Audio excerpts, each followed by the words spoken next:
Today, I want to talk about Ruto's rotten cabinet and tell you why you should not expect any meaningful change from Ruto's regime. And this is why. After taking over as the president of Kenya, Ruto appointed people with questionable characters in serious dockets.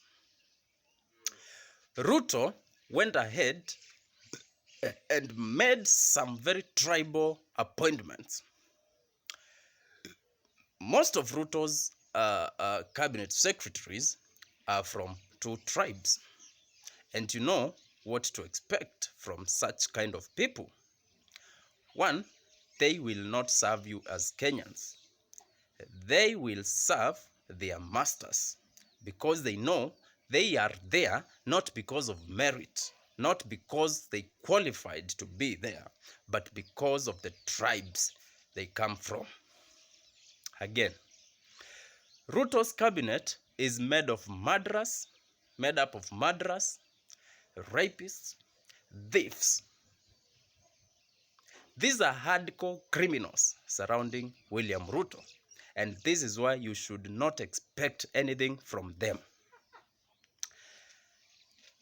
To develop this country, you need serious men and women, not criminals like the ones in UDA. If you are a good student of history, you already know that for a country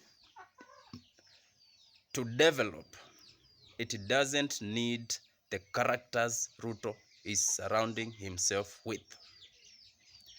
In fact, for example,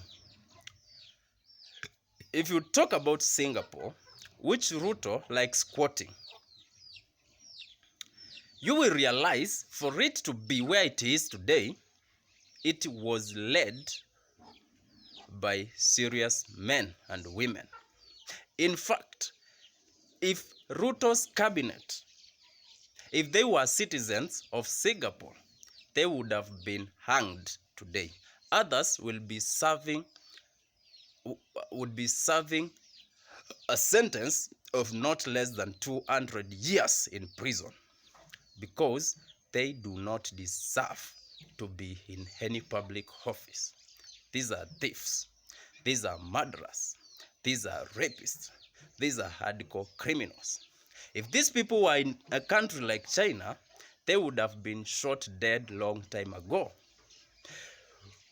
For serious countries to get to where they are today, like some countries in Europe and in America, they had to get serious. They had to be led by serious and qualified individuals.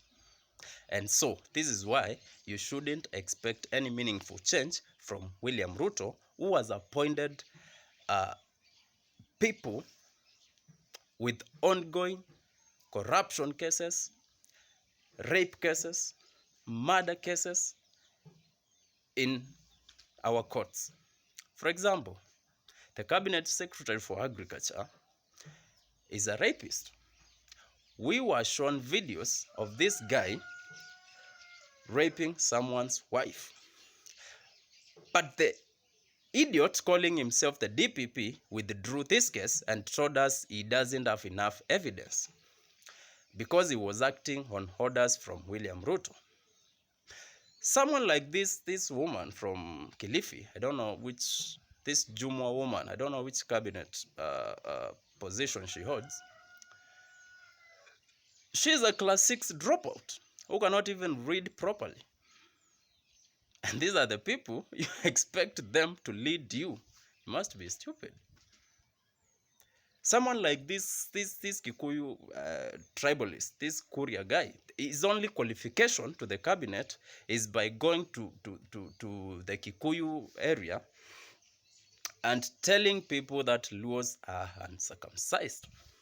That was his only qualification to be appointed a cabinet secretary. Another one for health.